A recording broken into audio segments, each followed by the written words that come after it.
పార్టీలో ఒక ఒత్తిడి ఉంటుంది. రేపు కార్పొరేటర్లు దాదాపు 150 కార్పొరేటర్లు 89 కార్పొరేటర్లు గెలిచే అవకాశం ఈరోజు ప్రభుత్వం మజ్లిస్ పార్టీకి కల్పించడం జరిగింది. రేపు ఒకవేళ మన ప్రాంతం కూడా హైదరాబాద్ కార్పొరేషన్ ఇట్లా కలిస్తే అక్కడ ముమ్మాటికి ఎప్పుడు ఎన్నికలు పెట్టినా కూడా ఒకటే పార్టీ ఆధిపత్యం, ఒకే వర్గం ఒక ఆధిపత్యం జరుగుతుంది. కాబట్టి ఇక్కడ కలెక్ట్ చేసిన ట్యాక్సెస్ అన్ని కూడా ఒకవేళ మన ప్రాంతం నుంచి మేయర్ రాకపోతే వాళ్ళ ప్రాంతానికి అభివృద్ధి చేసుకోవడానికి వాళ్ళ ప్రాంతానికి డబ్బులు పెట్టుకునే ఒక ఆస్కారం ఉంటుంది, మన ప్రాంతంలో ఉండదు. కాబట్టి హైదరాబాద్ కార్పొరేషన్ లో రాయన్నర్ సర్కిల్ ని శంషాబాద్ సర్కిల్ ని కలపడం మేము వ్యతిరేకిస్తున్నాం. ఈ యొక్క రెండు జోన్లను కూడా సైబరాబాద్ ప్రాంతంలో కలపాలని ప్రభుత్వాన్ని మేము విజ్ఞప్తి చేస్తున్నాం. స్థానిక ఎమ్మెల్యే గారిని మేము కోరుకుంటున్నాం. ఈ యొక్క ఉద్యమానికే గాని మేము చెప్తున్న కోరికే గాని ప్రభుత్వం వరకు తీసుకుపోవాలని చెప్పి స్థానిక ఎమ్మెల్యే గారికి కూడా కోరుకుంటున్నాము. మేము వెనకపోవడానికి తయారుగా లేము. మా యొక్క కార్పొరేషన్ ని సైబరాబాద్ కార్పొరేషన్ లో కలపాలా.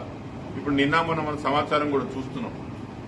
పోలీస్ ఏదైతే పోలీస్ స్టేషన్ లో మనకు ముందు మనకు సర్కిల్స్ ఉండే ఏసీబీ ఆఫీసులు ఉండేనో అవి ముందు మనకు సైబరాబాద్ ఉండే. ఇదన్నింటినీ కూడా తీసుకుపోయి హైదరాబాద్ దాంట్లో కలిపేసినారు. దీంట్లో కమిషనరేట్, పోలీస్ కమిషనరేట్. అదే కాదు, రెవెన్యూ జోన్ కూడా మన రంగారెడ్డి జిల్లా కాకుండా ఇంకో కొత్త జిల్లా ఏర్పాటు చేయాలని సమాచారం కూడా మనం చూస్తున్నాం. అసలు మన ప్రాంతానికి గాని మన జిల్లాకే గాని అస్తిత్వం లేకుండా చేస్తున్నారు ముఖ్యమంత్రి గారు. అసలు రంగారెడ్డి జిల్లా నిజంగా ఒక జిల్లా ఉన్నదా? రేపు దీనికి భవిష్యత్తు ఉంటుందా? ఇక్కడ ఉన్న ప్రజాప్రతినిధులు నిజానికి ఒక సమస్య వస్తే ఎవరితో మాట్లాడాలి? కేసీఆర్ గారు జిల్లాలు చిన్నగా చేసి అన్ని కలెక్టరేట్లను కమిషనరేట్లను అన్ని ఒక దగ్గర పెట్టి ఎవరికైనా సమస్య వస్తే ఒకటే దగ్గరకు పోయి సమస్య తీసుకునే ఒక ప్రయత్నం కేసీఆర్ గారు చేసింది. శంషాబాద్ ఒక జోన్ అయింది, రాయందర్, షేలింగపల్లి ఒక జోన్, ఇదంతా కూడా కలిపి ఒకటే ఒక సర్కిల్ చేసింటే ఎంత బాగుంది. రాయందర్ సర్కిల్ అని చేసింటే మన ఆఫీస్ కూడా ఇక్కడే ఉండేది కదా. ఇంకో విచిత్రమైన విషయం ఒకసారి ఆలోచన చేయండి. ఈ ప్రభుత్వం వచ్చిన తర్వాత అసలు రాయనగర్ ప్రాంతానికి మన సర్కిల్ కి ఏమన్నా ఒక్క లాభం జరిగిందా?